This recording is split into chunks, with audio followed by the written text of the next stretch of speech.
And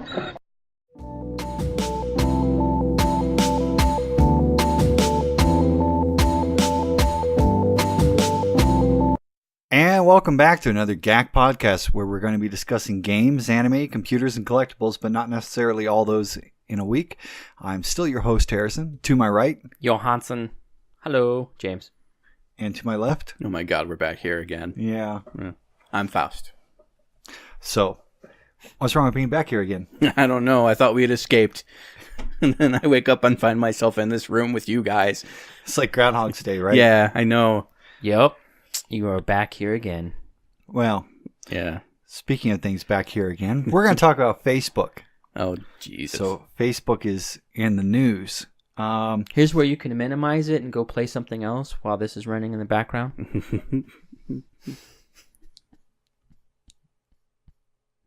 That's the show, folks. We'll see you next. We're all done. That's it. That's it, folks. That's it. Lot. We're done. Thank you for joining us. Right? What's going on with Facebook? So Facebook was in the news this week because they've announced that they are tripling the size of their Los Lunas data center project. Oh, nice. So it's going to be a total of 6 buildings and investing more than $1 billion in the project. Now, this triple is kind of a misnomer, you know, depending on how you look at it, because the initial deal was they're going to build one data center for $250 million with options to expand. And then they announced, okay, we're going to put up another building. So they doubled it at that point. So basically 2 buildings and almost 1 million square feet. Now they've said they're going up to 6 buildings. So they're going up. They basically sextupled since the initial thing. And this is sounding like a give a mouse a cookie scenario. Has any buildings been built yet? 2 are already in the process of being built. This is going to go all the way through 2023 for all this. Because, I mean, we're talking about you're building 6 data center buildings. You're talking about building a solar farm to power these buildings. And that's a lot to be going on there. So anybody who's not followed this, why New Mexico won over Utah for their 7th data center was state officials gave the company $30 billion in industrial revenue bonds that provide a 30-year tax break, $10 million in local Economic Development Act funding, access to $3 million job incentive trading money, and up to $1.6 million in gross receipts tax reimbursement annually. Yep, this is the give a mouse a cookie scenario. We just basically gave them so much incentives that there are already studies out there saying that these big data centers the companies open up actually do not benefit the local economy at all. But there's a lot that say that they do too. You know, there's studies on both ways, and something you have to look at.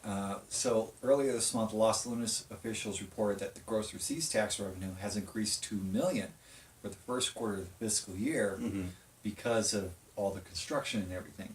So sure, right now we are actually seeing a net plus in gross receipts revenue first quarter of all the construction involved around it, which is pretty good. Yeah, I mean, a big construction project like that going on, even in the remote like the remote area surrounding Albuquerque, benefits Albuquerque. I mean, we're kind of the nexus for a lot of different logistics that roll through here. So even if it is happening out in Los Lunas, it's still got to go through here. Yeah, in some capacity. And some of the other things that they've already done is there's Facebook Boost for small businesses, and they've stated 32 cities that they're going to be working with for small business economic development. And Albuquerque was on that list, obviously, because we got a data center there, but they are already going to be helping to help small businesses like boost their business with Facebook or digital media or anything online. Granted, it helps Facebook, but at the same time, that means it should help generate revenue too. Yeah. For New Mexico. Question is will we be able to capitalize on it properly? I mean, it really depends on how quickly you get in on the ground floor with that. and whether or not it's the business itself stands to benefit Facebook or it becomes a direct competition in some fashion, I don't really know. Yeah. I mean, this whole thing, my eyes go cross-eyed when we start talking about all of these different incentives and all the political bureaucracy, red tape that surrounds, like, Facebook wanting to come in and do a big name project like that. Mm-hmm. Overall, any industry coming in and making a big push like that is good for us. But that could have just been, the solar farm, and I'd have been fine with it. Oh yeah. The Facebook moving in, I'm like, I mean, don't necessarily like Facebook, don't really care. So jobs. I guess they need jobs down in Los Lunas. I'm not about to start commuting on the rail runner. Well, it's still not that far. It's like a 45-minute drive. So I have trouble commuting 15 minutes. Like, I've noticed that for about 3 weeks in a row. Right? Oh yeah, put it all on me. Like I said, I thought we had escaped. For some reason, you guys pulled me right back in. Sure, it's all my fault. Yeah. Well, with this, the Facebook is aiming to help small businesses improve their digital skills, and that's the big thing there. The new program called Facebook Community Boost to help small businesses in the U.S. grow for the digital skills they need. Facebook has invested more than $1 billion to helping small businesses, and this is the next step. So Albuquerque is one of those 30 cities. There's also St. Louis, Missouri, Des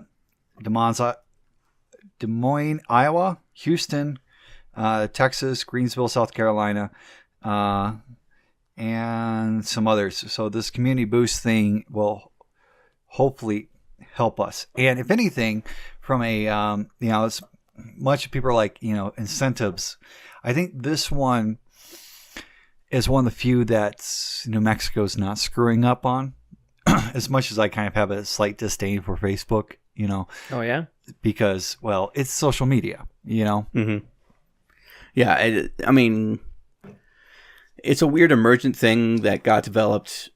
If you really look at the generalization, I know this isn't 100% factually accurate, but I mean, Zuckerberg came up with Facebook as sort of a way of getting personal information from college students, and initially it was just a whole college thing, and he wasn't doing it with any noble cause. He didn't have any, so it was just a way of having some sort of like MySpace-ish sort of thing, and people just started handing him their personal information to become a part of the site, and it just blew up from there. They have willfully admitted to social engineering and psychological testing without the consent of the signups. They regularly option creative content that is made and posted on Facebook as their own. When you put something on Facebook, it is no longer solely your content because Facebook is hosting it. Yep. They can take that and use it for whatever they want it to do. There is already one of the co-founders who is no longer with Facebook has released statements saying that Facebook itself is evil, that they made a mistake in allowing it to become what it has become, and that it's creating some sort of like negative effect on current and future generations because of the whole feedback loop of putting something out there and having it noticed and liked, and so therefore you just keep on generating that content, and it's not necessarily a matter of genuine feelings, it's just getting that reward of being validated or having that response. And the whole false narratives, false positivity, false narratives. You look at everybody else's life online, they've shown this, you're looking at this false mirror of what their life actually is because you only see the good stuff typically. Mm-hmm. So yeah, there's a lot of stuff with social media that we've not fully understood the repercussions from, and it's creating this new generation, probably some people want to say from 2008, sometimes a little bit sooner, where you're always connected. Basically, the iPhone generation, and Facebook's part of that. Facebook's part of that. Twitter's part of that. But so even you're constantly bombarded. Even further beyond that, when you look at it in a generational sense, we have this amount of malleability in the memory of a society that the things that we do don't necessarily, like, they will come back to haunt us if for some reason the proof is presented or something like that. That's how things used to be. Now, every dumb thing that you do gets posted on the internet. Yep. And if it's something that you willfully post up there, you have to deal with the fact that it's going to be there 20, 30, 40 years down the line that, you can't necessarily, unless you make an effort to go back and remove that. And even then, that's not a guarantee. We have many, many, many people who's just taken upon themselves to archive the statements of certain individuals so that when they can say, I never said that, somebody will pop up out of the woodwork and go, actually, you did say that. You say, here's a time and here's a time-stamped record of you making that statement specifically. Yep. I mean, I'm glad that I come from a generation where all of the dumb crap that I did as a kid isn't posted out there for all people to see, for people to look up and find. I mean, that there used to be a routine thing when you get involved in romance with a significant other, that your baby photos are something the parents like to show off as a way of embarrassing you or something along those lines. I never understood now we have an entire generation that has their baby photos online. Just out there. Yeah. And the ever tired thing of, oh, hey, I found a picture of your grandma used to be this framed black and white photo, very faded, very, very austere. And now it's, hey, I found a photo of your grandma, and it's some, at a club, half drunk out of your mind with your top off, Yeah. That's grandma. Yeah. Yeah. So Facebook doesn't necessarily, I mean, it enters into this in that it provides the platform for those kinds of things. I don't know if they really promote this kind of thing, but you have to understand that Facebook is free. Yep. If it's free and it's online, then you're the product. And that's exactly what Facebook does. Yeah. And the fact that they're coming in and they're making a big building out here because they need that kind of presence out here. Yep. Means jobs for us, means we get some of that sweet, sweet Facebook money. But Facebook money. Just as many studies as there are that prove that Facebook will be a benefit to the local area, there are just as many studies saying Facebook won't be. Right. That they come in and they make, egregious demand upon egregious demand until we are no longer profiting. Yeah, and I mean the same's been said about Amazon, Walmart, anything else. Mm-hmm. I am optimistic that Facebook is going to buck the norm, at least with this state, because it's not like it's coming into like a big city that doesn't have room to grow. So you're going to end up inflating large amounts of housing and everything else around it. Being here in Los Lunas, there is room to grow. Sure, we're going to see probably a uptick in some housing cost, mm-hmm. but nothing compared to what they're seeing out of like San Francisco, where a rundown shanty is going for almost $1 million. That is like 500 square feet. So, that's what they have to do, is they have to find places like New Mexico going forward, so that way they don't have this horrible economic impact by sitting in a big city like Seattle or San Francisco. Mm-hmm. So this could turn around for the better. And finally, it's going to probably put some of the tech stuff on there, because it's like New Mexico was also ranked number 2 for digitally connected city, mm-hmm. for the government and being able to pay bills online and everything else like this. I mean, you hear all these bad things about Albuquerque or jokes about Albuquerque, Yeah, but, you do. But a lot of people forget about the importance of the technology behind Albuquerque. I mean, Albuquerque was one of the first areas on the internet because of DARPANET back in the day. Mm-hmm. Okay, it's like you see it go all. If you look at the original maps of DARPANET, you see it go all up the California, Washington coast. It goes over to I think it goes to like Colorado and Chicago. But it's funny because it goes from like Southern California, skips by a bunch of states, stops in New Mexico. I think before it takes a leg over to Texas. It can be argued that New Mexico is the birthplace of computers. Yeah. It is the birthplace of the operating system. It is, where big companies would at least have some sort of presence in order to say that they were plugged into the progress of technology in itself. We have, I'm not sure if we do, we had at one point, I'm not sure if we still do, an active Intel plant. We kind of do. They were sort of wishy-washy on that kind of thing. And so we've always kind of maintained at least some sort of hold on technology in general. So Facebook coming in here with the realization that I just had, that makes me kind of like push all my reluctance aside and be like, I'm willing to put up with a lot. I'm willing to sign a lot of contracts in my own blood, because if we have a big data center and a big pipeline coming into Los Lunas, that means fiber is coming. Well, we've already had fiber, and that's the insane thing. No, we've had fiber in that we have a trunk at some obscure location that isn't getting pushed out to the general consumer. Oh, it's being strangleheld by local internet or whatever other company has decided to line the right pockets. I'm talking like general consumer level availability of fiber speeds. Which I will argue again that we've already had. The problem is that the general consensus of the masses in this area is, we have no interest in this. Mm-hmm. You know, that's the thing, is that's the problem with New Mexico sometimes, is it's all like 30 years behind the technology curve. Yeah, we do kind of have that sort of mentality. I know that it's a major thing for people outside of New Mexico when they come and they try to live here. That's the first major frustration, is that it takes forever to get everything done. Yeah. Because we do not hurry up for anybody. The land of mañana. But with all this, yes, we have a major Crossroads OC 192 trunk. I mean, we are one of the primary areas to get connected. There is fiber optics for the business downtown. There is not ran by a big company. It's an independent company. The big carriers do have fiber, but it's not being pushed because there's not the thirst demand for it. Yeah, in the market. We are putting in fiber optic along with the ART project. Okay, as much as the ART project has got a crap ton of negativity, there is a municipal fiber project being built into that. Okay, look, just to make a definitive statement on this, ART as a project, I think that corridor needed some attention as far as the mass transit was concerned. That they needed to do something to actually have a verifiably reliable mass transit structure there. It was close. I'm not sure how it is now with all the construction going on and everything. I think that they've kind of muddied the waters.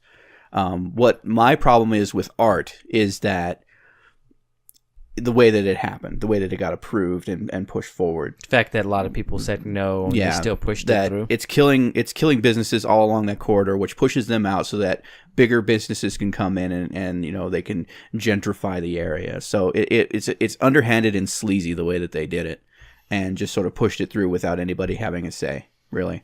And that's my major problem with it. ART as a project, that would have been fine if they had managed to go through the proper channels and let people have a say. Something like it could have been approved.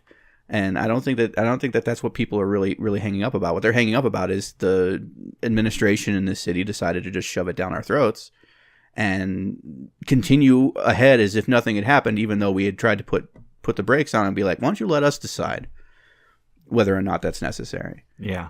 And so that's the major problem there. This is true, yeah. Yeah. Is that for some reason, especially the higher ups in the legal system around here, and this goes back to the Facebook thing, is that a lot of stuff gets done without the approval of the public. And, if Facebook comes in and starts making demands, what's to say that they're going to go ahead with, because, oh, mighty Facebook, please don't take the money away. Well, look at HP. I mean, HP came in and they were promised all this stuff, and they promised that they were going to expand. That's true, and they did not make that hold to that promise. Yeah. So they lost that center. Well, I mean, they didn't technically lose it. They're still there. They had to pay back some incentives because they did not hit their marks. Mm-hmm. That was and that's the big backlash, is a lot of things get rammed into this area. And people don't, and then the companies don't follow through, and there's not exactly always the interest behind them. And so we've handed out all these boondoggle incentives, and so the government is what gives a negative perception of a lot of this, because for some reason the local state government or even the local city governments don't know how to handle some of these big projects in the perceived eyes of the people. That's kind of a problem. Like I said, I have hopes for Facebook. It looks like they're going to be doing a lot more than what they said they were going to do. Yep. So time will tell. But it remains to be seen. We'll have to come back to this. Yeah, we got like 6 years to follow this. Yeah. Well, speaking of backlash, I saw your thing about Star Wars. So apparently, they decided to go microtransaction. The public went no. Wait. I want to say something on this.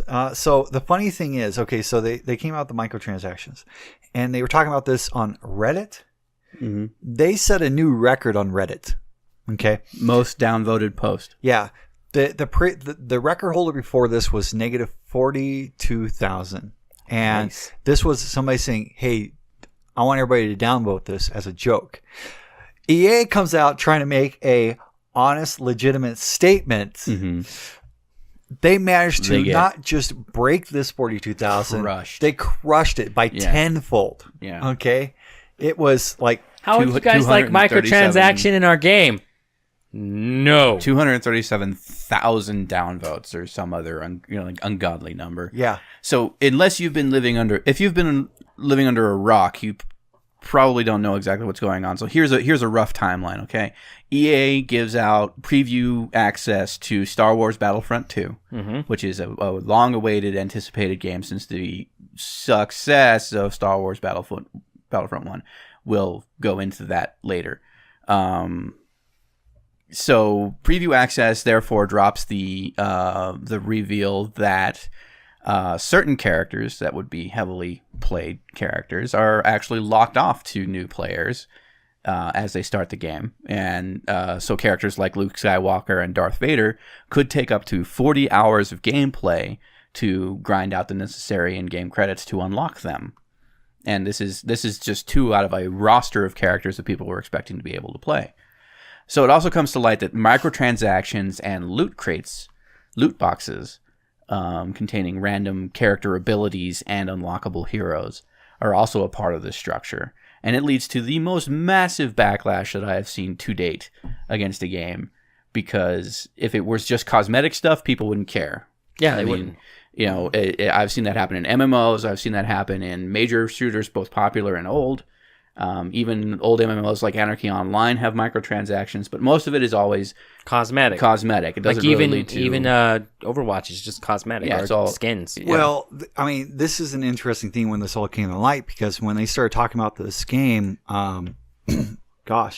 almost a year ago, 8 months ago or something, they were like, "Oh no, we're not going to do DLC. Everything's going to be available right off the bat." Mm-hmm. Now we understand why it's available right off the bat. Because you have to crack your wallet if you really want to play the game. Yep. So that's not where this timeline ends. EA, after people have pointed out that the sheer amount of time it would take to unlock everything that is being locked off to the player at this point, something like 2,100 hours. Or the official numbers are, if you want to grind it out, it's 2,100 hours. If you don't want to grind it out, you can just fork over a little over $4,000 in cash to get everything in the game. Mm-hmm. And this is on an $80 retail release game. Oh, yeah. The price is going to be $80 just for the game. Yeah, just for the game. Just to get access to the base game and be able to start grinding and unlocking these characters is $80. And then you have to either pay for those that you want to unlock or anything like that. So EA, first it made a statement defending these microtransactions and saying that that's the game that they designed. They then took a step back from there and said that they would reduce the cost, therefore the time required to grind out unlocking these heroes. Yeah, they reduced it by 75%. But the other shady, underhanded thing that they weren't telling you is as soon as they said, okay, fine, 75% reduction, so it doesn't take as long, but the amount of in-game credits was also reduced by 75%. Mm-hmm. So it was basically them trying to be like, let's just appease, but not appease, like not really change anything. And that led to even more of a fervent backlash. Yep. And so they finally made a statement, something along the lines of,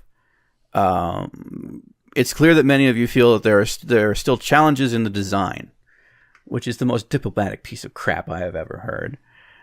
We've heard the concerns about potentially giving players unfair advantages, and we've heard that this is overshadowing an otherwise great game. This was never our intention. Sorry, we didn't get this right. This is EA DICE. One of the latest acquisitions from Electronic Arts, making one of the developers making this statement. They then decided to remove the option for microtransactions within the game. And all progression will be earned through gameplay. Now, the major point of contention here wasn't the fact that all this stuff was locked off, but that people could decide to not forego the grind and just pay for it up front and get access to these heroes before anybody could reasonably grind it out, which is essentially a pay-to-win structure. And then there was also the added thing about the loot box system basically being gambling. To unlock, to have the possibility to get a character. Yeah. And it's not just the characters, it's the fact that you can get things that make your character more powerful. So we're not talking about just cosmetics. We're talking about things that you're gambling for to get a advantage in the game. Mm-hmm. That's the difference on this one too. And I want to say on this whole pay to win thing, now I just got the numbers wrong. It's actually 4,000 hours. $2,000 is what you pay. Okay. I thought those two sounded switched. Yeah, they were switched. But the thing is, still at $2,000, that's ridiculous. I mean, EA has done pay to win, early access, just unlock fast track in the past for games such as Battlefield 3, Battlefield 4.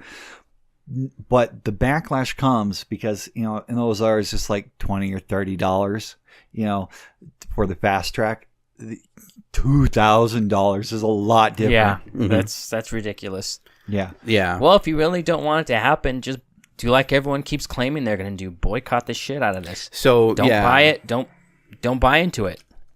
So Electronic Arts, I saw it. It's actually probably one of the most telling graphics that I saw. I saw a time graphic of Electronic Arts stock. Yeah, it just went ka-ching. That there is a very noticeable. It dropped like $10 to $15 with these announcements. It was which means the shareholder has suffered. There are people who are calling for a not just going after EA for this, but Disney for giving licensure to EA. Go to 5 day or 1 month. You're at 1 day. Yeah, I'm at 1 day. There it is. So at its height recently, before that, it was up to 112. It dipped down as low as 107.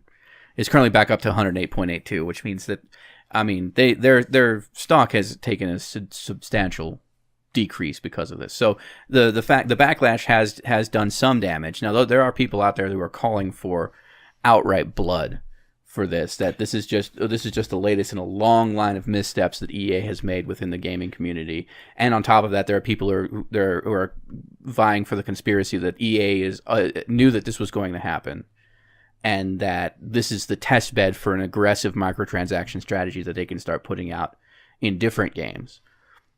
But either way, boycott. Don't buy the games. That's the problem. Is the reason why the reason why companies get away with this is because we keep buying the crap. Yeah. Every time that something comes out and they do something this ridiculously stupid, people still buy it because they want to play it, because they have to have it, because they have to have that game, that achievement. Mm-hmm. If you really don't want this shit happening, don't buy the fucking game. Yep. Like, look, I review movies, and I know exactly what it's like to have to go into a crap movie and be like, why do they keep making this stuff? And then as soon as I walk in and see almost every seat in the theater full, I'm like, this is why they keep making this stuff. Yeah. And everybody walking out going, God, that sucked. I'm like, why did you pay money for it then?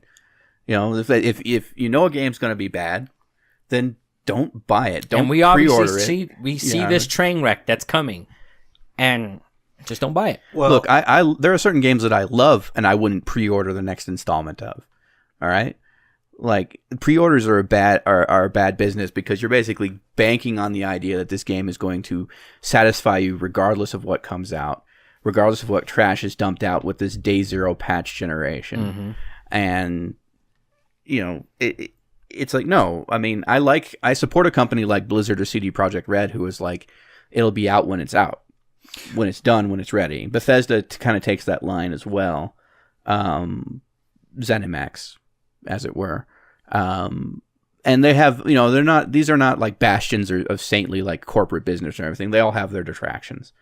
But a company like EA, which has 2 years running gotten the vote for the worst hated American company, has made a public statement to the effect that twice by the consumerist. Yeah. And they've made a public statement to the effect of that they are going to endeavor to not earn this award again. And I think they're going to get it this year. Well, the consumerists, I think, quit doing the rewards. But yes, EA would definitely be a 3-time winner. They probably quit because EA bought them. Well, so Disney actually, what's interesting is Disney kind of laid down the hammer on EA and said, you're going to back off this because you're not ruining our franchise. Because Disney paid $4 billion for Star Wars. They paid $4 billion also for Marvel. Okay, but Marvel is a lot more in and they're like, you're not fucking this up. Yeah.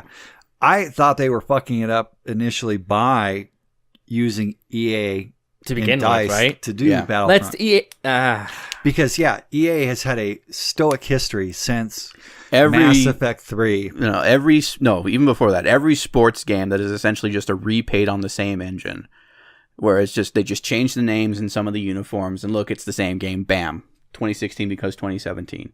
Put Madden's name, take Madden's name off.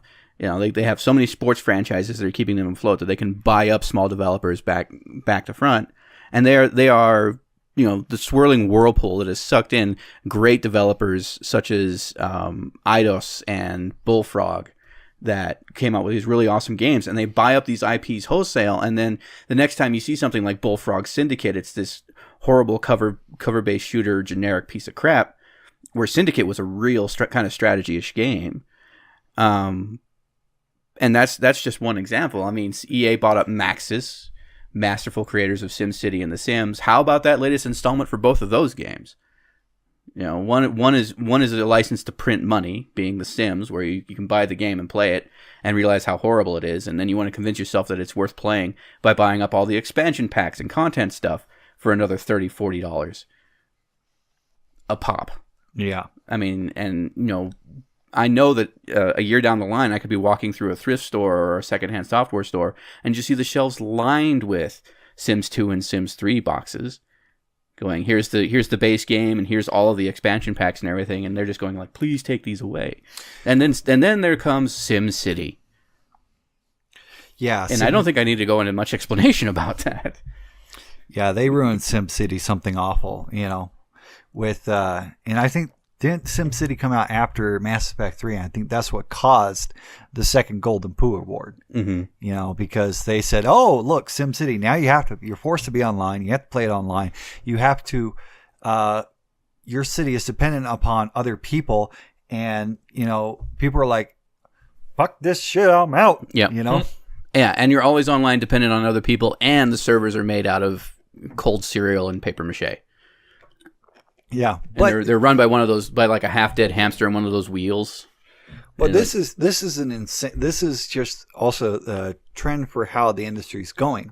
Because sure, somebody's going to push it, and whoever pushes it first takes the heat, and it just keeps going this way because we've been seeing more little micro DLCs. We've been seeing what's considered half-finished games, and then more DLC comes out and everything like this, and people have been okay with that. They've been okay with paying $150 to Activision and Call of Duty to unlock everything out the door. This one came as absurd, but you had 2K with NBA, 2K games with NBA 2018, where there was like an insane amount of microtransactions. You've also had Rockstar Games with Grand Theft Auto 5 saying, because they keep putting stuff out in the game, but it's all in the online place, and they flat out says like, this is where the money is, this is the way games are going to be going forward, deal with it. Well, mobile can't be the only platform that can do the microtransaction thing almost this is true solely. I mean, I can't think about how many games that I've played just because I'm trying to find something that my mom and I can play together, really, and she gets into this microtransaction stuff as well. But every single one of them has some sort of in-game currency or a live system that you end up having to pay money for.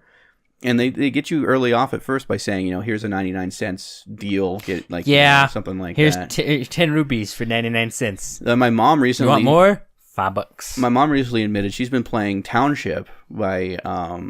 Playrix Games. Oh, she's still playing that. She's still playing that she's playing that, gotten her town to a point where it is so big and so difficult to upgrade that she had an older tablet. She actually got a different account to start all over, leveling up a fresh town on Township. just to be able to continue playing it and leveling up towns and stuff like that. On top of that, she admitted to me recently she drops about $20 a month on in-game currency for that game. Happens. So yeah, this is the proof that's a structure. Mobile games prove that that's how it's going to work, and those making their way into mainstream games is just something that we're going to have to accept as a way of going forward. The thing is, if they say they're coming out with a game, there is a certain level of promise to say that this game is coming out and people are going to be able to buy it and play it and enjoy the experience. And it's not, I'm going to buy it and play it and feel unfulfilled unless I pay them another $20. Yeah. Yeah, I'm not going to drop $80. Okay, I'm going to go back to that. $80, that is $20 over standard retail price. That may become the new standard retail price. I know. I mean, right now it's not. And I'll be damned if I say that EA is the one who decided to lead the forefront on that. I think they did when they went up to $60, because here's the thing historically too, is like the old cartridge games, a lot of people forgot that cartridge games were $60 to $80, back in the 80s and 90s. Mm-hmm. Depending on the game. Yeah, depending on the game. But a lot of that was production cost and everything else like that too. But then also with that though, you just plugged the game, played it, and beat it, and that was it. Yeah. There was no now buy additional packages, now buy this, now buy this. No, I bought Legend of Zelda: Link to the Past, and I beat Legend of Zelda: Link to the Past, and that was it. And I'll give you that. But the base games went down to about $50 because of CDs. CDs made it cheaper to print than a cartridge. Mm-hmm. Then, because of inflation, they started to go back up to $60. But also during this time, we started to see a lot more DLC as things became more connected versus expansion packs. See, that's the thing. Okay, so if you didn't charge me $80 for the base game, if you charged me $20 and then had all this microtransaction crap, I'd be semi-okay with it. Like, here's a $20 base game. Yeah. And then we're going to charge you this price, and it's not going to be $2,000, but we're going to charge like another, $60, and you can get everything you want. But they're charging $80 fucking dollars for a game, and then $2,000 to get everything else. So this is where I was going with that. $80 for a game means that I better have a fully playable, enjoyable experience. Yeah. Now I can understand the microtransaction structure. I can understand the higher price because of the buying power that Star Wars commands. Mm-hmm. The fact that it has this rabid, loyal fan base that will buy Star Wars anything. Like Apple. That's something that Spaceballs, Apple friends do, but something that Spaceballs made fun of. It's like, where do you make your money? Merchandising.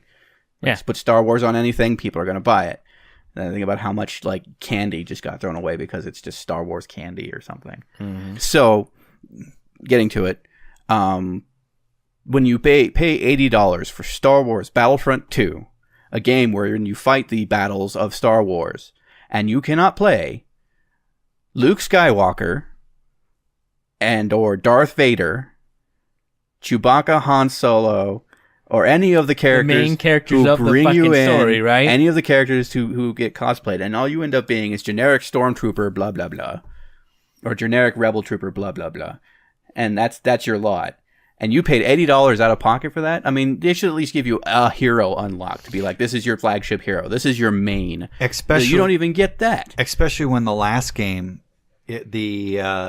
you could get the heroes to play during the maps, and anybody could do it. So this was a drastic move in design, by doing this. So it locked off essentially the core aspect of the game that people would buy it for, being able to play as the characters that they know and love, not some random schmo. So essentially, you're paying $80 retail for a game that doesn't even have the core gameplay to it. Are the core characters you like? Yeah. And on top of that, in order to play those characters, you either need to play as a random schmo, schlepping it out, for 40 hours. For 40 hours to play one to get one hero. Character. Yeah. And then 40 more hours to get someone else. Or gamble for it. Or buy it outright. And pay them more money. Well, let me put this in perspective. Yeah. Here's money, and here's more money.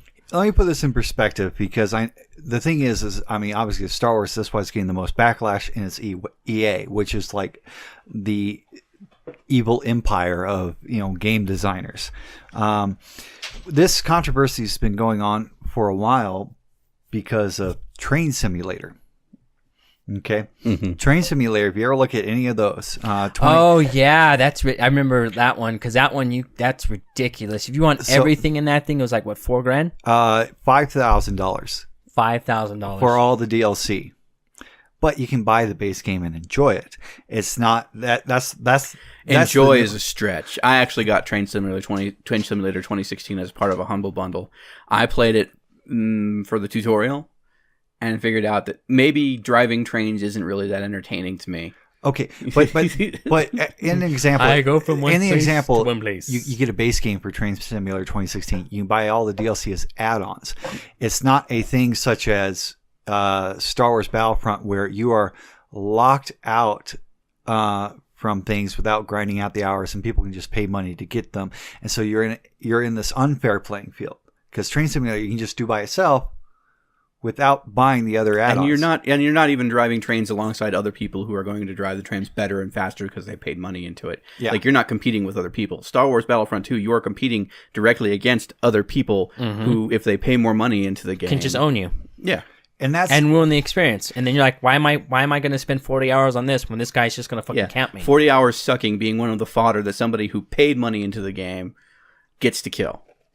And that's been some of the problems even with the EA games like Battlefield 3 and 4 is you can grind out the weapons by levels and promotions and everything like that. Or you could pay for the fast track pack of $25 or $50 that unlocked all that stuff, which means that you've already unlocked all the weapons. So now you're fighting against people in the same thing, and there was gripes over that, but it wasn't as loud as this is because one, it's Star Wars. Star Wars and two, it's like $2,000. That's a lot. Yeah, we're talking $2,000. Three, like $50, I could see maybe. Three, we're talking about 4,000 hours of gameplay time. You did not need that much gameplay time to unlock everything in Battlefield 3 or 4. That's some of the huge differences there. Yeah, and those are valid arguments. And then, I mean, there was even further backlash, similar related backlash to like the Call of Duty World War II game. I didn't exactly brush up on that as much as I really should have, but apparently there was something to do about that where you had like random battlefield roles, which basically decided like a loot box system within just signing up for a player versus player game that basically decided whether or not you were going to be useful at all in that game, in that particular scenario. So I don't know. I mean, I like the idea of buying a game and being able to have a fully playable, enjoyable experience. I think that expansions, extra expansions, adding in content, cosmetic changes, those are fine with me, even if they're sold piecemeal for 99 cents at a pop. Like, I understand this is the model, this is the vehicle moving forward, this is what they're going to do. What I think, that means is that the consumer has to make sure that they have some sort of advocacy, even if it is just a bunch of people banding together and saying, boo this man. Like, then and EA is going to end up being the scapegoat for that. I mean, they've set the precedent of being one of the worst hated companies out there. You don't just pull back from that. You don't just all of a sudden give people what they want and then you're just magically loved. So the fact that EA came out with anything at all was probably going to earn a lackluster response. The scary notion is that EA knew this was going to fail. Maybe not to the level that they expected it to, but they knew it was going to fail, but they still had the access to the Star Wars property and knew that it was going to be a way to get a massive amount of testing done. And so that this might be a way of them promoting an idea of saying exactly how aggressive you can be with a micropayment structure. How aggressive you can be or how obvious you can be about a gambling structure in your game. Mm-hmm. And so this might be just setting the precedent for EA games moving forward, exactly how much they're willing to get away, they're going to be able to get away with. And so I for one, am fully willing to join the whole debacle. I'm not buying it. Yeah, don't buy I'm not EA. Buying that game. Do not buy that game. Do not buy anything by EA. And make it seem obvious that any company that is looking to be bought out by EA is making a bad decision. And anything that EA decides to do as far as pre-orders, microtransactions, micropayments, expansions, or anything like that is not going to work because apparently they do not, for a game company, they do not really seem committed to providing games to people. They're just trying to find a way to make money off of people. Mm-hmm. And so we need to, the consumer level needs to send the message that, if you're going to game with us that way, that's not a game we're going to play. Mm-hmm. Like, it's a very simple transaction. You make a very fun game, we play a very fun game, and we pay you for that ability. Exactly. And if they were, like I said, oh, is that it? No. Go finish up your thought. No, just if they charge $20 for the baseline and then a reasonable price to buy this stuff, I'm pretty sure people would have been fine with it. Mm-hmm. It's the fact that they charge $80 for a game and then $2,000 to buy. No one has that kind of money. It's $80 per game, and then if you pay $2,000 extra, you will have everything unlocked and be that much better than anybody who is trying to put their time in because they can't afford it. And it'll be just like the other Star Wars game where it tried to do something and failed. It's going to ruin the community, and people are not going to play it. Yep. Fully believe that. That's just horrible. Now that we're done beating that dead horse, you guys going to play Lineage 2 on your mobile devices? No. I don't play those kinds of games on my phone. Like I said, I was getting into them for my mom, but the only game I really play on my phone is Sudoku. Just gaming on this tiny thing. I've kind of learned that handhelds were not my bag. I thought the Vita stood a chance of being something good because at least it was a nice big handheld that you could actually hold on to. But as it stands, the Vita is not really used for anything. Not popular in the U.S. No. What? To say the least. So what are quick stacks of stuff we have? What is it? We have Overwatch. They had their announcements from BlizzCon. That stuff's starting to roll out. We have currently Moira is been released. So we're currently in the middle of the free weekend for. I like her. Yep. I kind of don't like what the one thing they did with Mercy is the fact that when she reses, she takes like 10 years to do it. It's like slow. Only while you're in non-altered mode, and that needed to be done. No. I've already.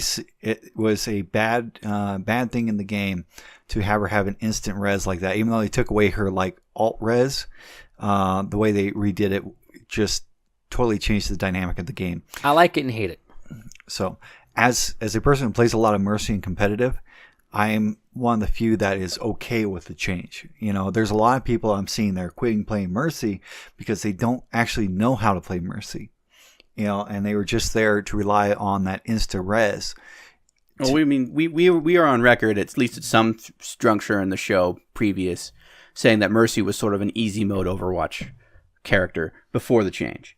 In that it was a character that you could pretty much play and not have to put that much effort in general. This is true. You essentially followed around the toughest looking guy on the street, making sure he stayed alive. Yeah. And then if things really went south, you had a chance of being able to rally that. But there wasn't really any strategy required. Yeah, and that was because she could just hide and res and just stay back. Now the whole team's dead. No, you're not. Now the new Mercy actually allows you to get more. Requires a little bit higher skill set if you're actually going to be in there doing damage, making sure that you can get res, knowing the proper times to res. But the instant res, you didn't have to. You just go zip in, go res. That's true, and then you always get instantly resed at the wrong time. Yeah. I freaking hated that because I'll be like, oh, I died. Because I got just killed by like 3 people in a tiny little room. Res, what the fuck? Yeah, that was the problem. Is the Mercy change made it so anybody could play Mercy and go her dirt res, but they were doing it improperly. But so even though they made a character that was wholly easy to play, there were still people out there who couldn't play her effectively. Yeah, so I'm okay with that, and I'm okay that they rebuffed Anna back from 60 damage to 70 damage. Did they? Yes. I like Anna. So now Anna's a lot more viable. But with all this, without Moira's not in competitive yet. It's another week or so delay until she's available in competitive. She's already changing the dynamic of the game as a support class, because her heal is really powerful in the group, which means that 3 tank metas are going to come back. She has the balls, and the damage ball is ridiculous. It just bounces and just does damage. It goes through especially shields. If you catch someone in a room. Yeah, they fucked. It goes through shields. It's amazing. So it's almost what's funny is it's kind of like Symmetra. And so kinda except better. Except better because it heals. The damage is actually less than Symmetra, but I think we're going to see a lot more Symmetra and Moira being played because we're already seeing a lot more Widowmaker come out in competitive because guess what? Mercy now can get targeted easily when she's trying to res because she has to wait almost 2 seconds and she's 75% Well, because it's funny slow. when you play her because she goes, she reses and then she holds the soul for a second there. And then res. It kind of goes... I don't know okay. I don't know how many times already it's like I thought I was safe to res, and something comes in and knocks me away while I'm trying to res. I said, so it kills like I said, the res. I hate it. I like it because I had a match where we're gonna lose if she resed him, and then and I was like dead. Yeah, and so then we won. Yeah, and so it is a lot better dynamic. I'm seeing a lot more games go longer, but Moira still I think is going to be is going to cause a lot of upheaval because of the fact that she is a good healer. She gets in. She's very combative. Her lock on beam people are pissing and moaning about, but it's not as bad. It's no different than Symmetra's. It actually is. It actually is in two aspects. One is Symmetra is basically one click and hold, and the person can run around, and as long as you keep them in the frame of your screen, it's going to stay locked on. Okay, so she's auto lock aimbot all the way. Moira, you actually have to try to keep the crosshair on the person, or else it does disconnect. And hers has double the range as Symmetra's, so it's not as bad as Symmetra's is. It also doesn't power up, so it's a lot weaker. But man, it's great for like doing things, But that damage ball is ridiculous. I love the damage ball because I'd stand behind my tank. He does his thing, and I go bloop. Well, and I just heal him, and I just go heal other people.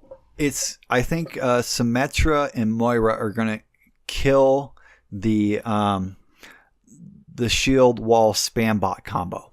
Because you now have two characters that can go through shields at the same time and just hurt the enemy team. That makes sense. And so it's going to, like I said, I think it's going to cause a huge dynamic change when she's in.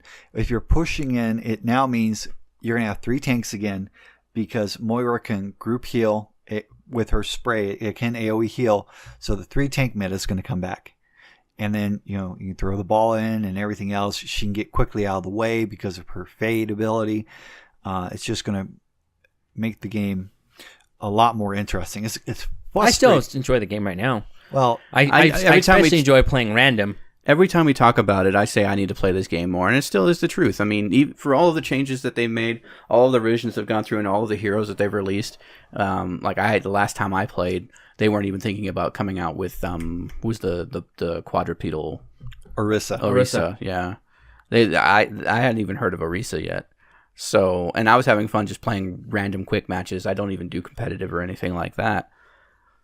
And the lore sounds great. The game itself sounds fun, and it looks like all of that combats my usual problem with online shooters, which is that they just engender this wholly toxic community.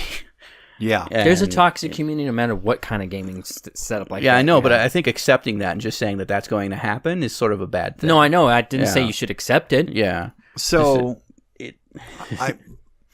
As a competitive person, the toxic community thing is a slippery slope. Okay, and I'm for and against it in things like this. When you are in a competitive situation, you have to rely on teammates, and somebody is not doing their job, and you are being critical and saying, "Look, you need to change. You're not doing your job," and that's considered toxic. No, that's not the toxic. That's being critical. That's not toxic that we're referring to. By not having a scoreboard up there on the game also annoys me because I can't see other people's stats that be like, you're not doing a good job.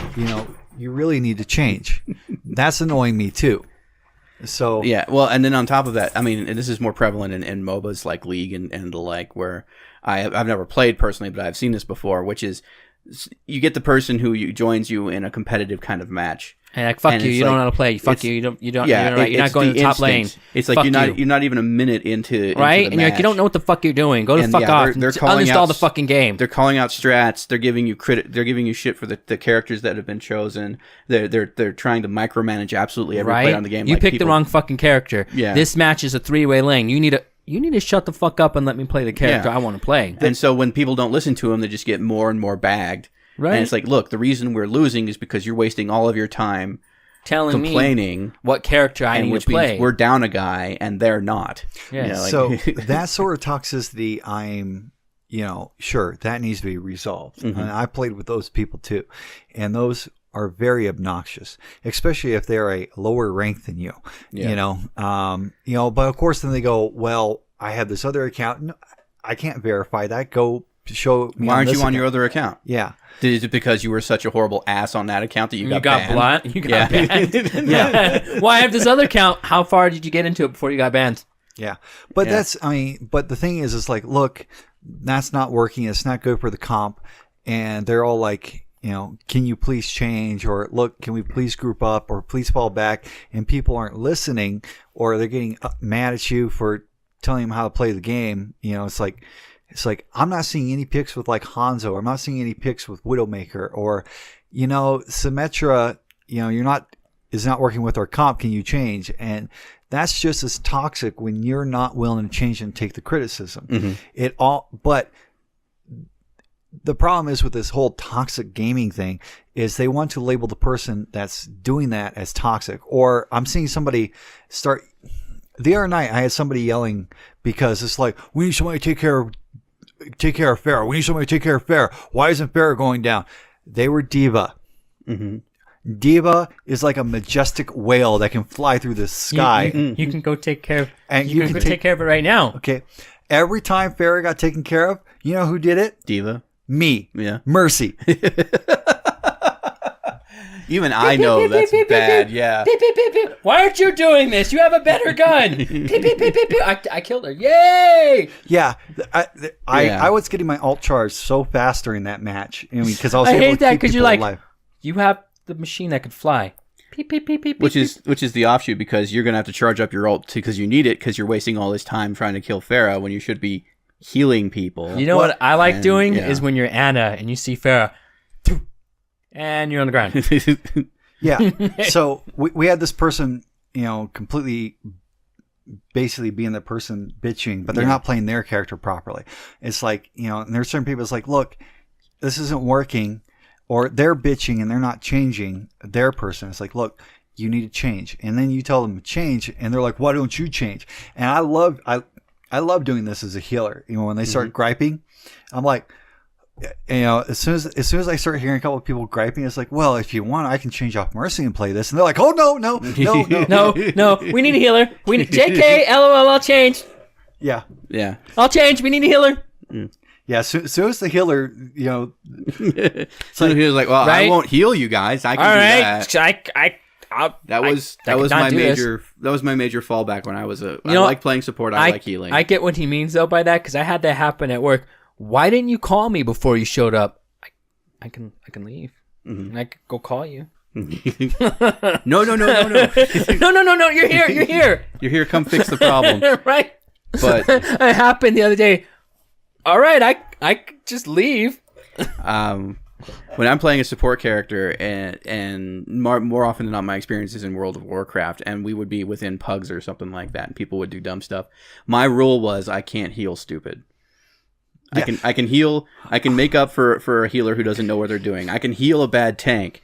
I can't heal stupid. If you do something that just ends up wiping the whole party, and you get mad at me for not keeping you alive, that's on you. You know what? You actually might like Moira because she has a voice line that says like, "Stupidity is not a privilege." Yep. Yeah. Yep. Or stupidity is not a right. Yeah, but also, she also has one where it's like something about the devil's idle hands as devil's work. Yeah. And then right below that, I'm working. I'm like, I'm working. Yeah. Yep. So yeah, Overwatch is a lot of interesting things, and I like Overwatch. Out of all the types of games like that I've played, because I played League, most fun, I've played Smite, I forgot the other one, but I played those games, and those games are okay, but Overwatch has been my overall amusing one. I was on Quake Live and TF2. Oh, yeah, Quake. I did the Quake thing. Yeah, Quake Live, TF2. I played a little Counter-Strike, like a little tiny bit of Counter-Strike. Did some Quake matches. I did like Black Ops 2 online. I did like that for a while. Well, Overwatch, we still have a new map coming out, the whole Blizzard World map, which is going to be interesting too. That looks awesome, by the way. Looks awesome. I am, worried with all this stuff how the competition scene is going to change, because there's problems last season. There's still problems right now this season, especially granted the seasons are now 2 months, but it's a pain. It's gotten worse, like up through the ranks where it used to be like the lower ranks, you'd have the throwers and you would have the people that were leavers and everything else like that. But no, it's going up into the higher ranks now too. People are either getting tired, don't really care, and so they're starting to ruin the experience, which cascades for everybody. So I'm hoping some of these changes they're doing are starting to come in with the toxicity in the community. And we've seen this with one tricks, not mains, but one tricks being banned. Who? There have been some one-trick players that are getting, like, well-renowned one-tricks being banned. Just Steve-O is a Symmetra one-trick, top 500. He's getting banned because he refuses to play anything else. There's a guy that... A one-trick is a concept of a person who just does one thing. That's all they do. You look confused. I'm sorry. It took a moment, but I was like, what? Yeah. There's a Torb player that has gone banned because the only thing he does is play Torb. And this is obnoxious because it forces the team to either accept and change this dynamic for it. I bet I used to do that, only play Diva only, and then I was like, you know what? I need to start playing other things. I just start playing other characters. Yeah. I've gotten a little better at sniping. It's still annoying when I play Hanzo because he's not as. I like playing her. Was a Widowmaker more than Hanzo because you could get on top of areas and you could snipe people. I love it when I have a sniping competition with Widowmakers because we can see who can shoot each other the first. Who has the quicker draw? Because I'm like, hey.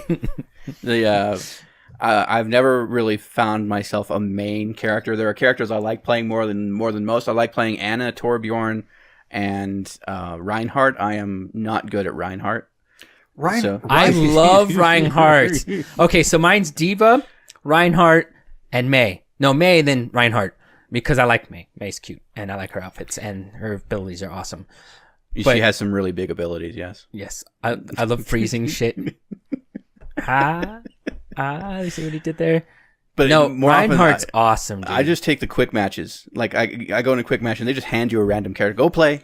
And that's what I do. I just love doing goofy shit with Reinhardt because you can go and just charge forward. I'll amend that. I will take whatever the quick match gives me, unless the party, as far as they're concerned, are being stupid. Like they're just not taking a tank character. They're just not taking a healer character, and the countdown's like at 5. Oh, you must have played comp too. It's like, are we going to have a healer this match, or are we just all going to die? Hey, I've done matches without healers, and we mopped the floor. Yeah. But yeah, that's when I'll go Anna, as if there's no healers. But Overwatch is still doing great things apparently, and there's some controversy. Well, there's also you guys could play Paladins.